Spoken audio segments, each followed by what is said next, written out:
কি মুসলিম হবে না?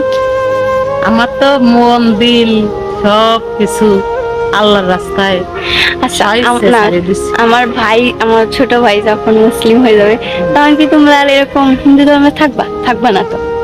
এখন সেটা তো আল্লাহর পর সবকিছু। আর মানে দেখেন, এটা হচ্ছে নিয়তি। যখন আমার ভাই মুসলিম হয়ে যাবে তখন দেখবেন আমার বাবা মা এমনিতেই হয়ে যাবে।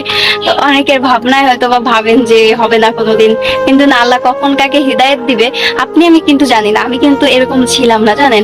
আমার লাইফ স্টোরি আপনাদের সঙ্গে একদিন শেয়ার করবো। আমি না খুব একটা উচ্ছৃঙ্খল মেয়ে ছিলাম।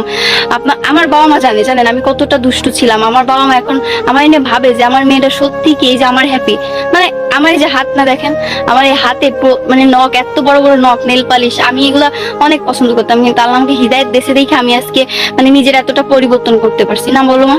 এটাই আসল।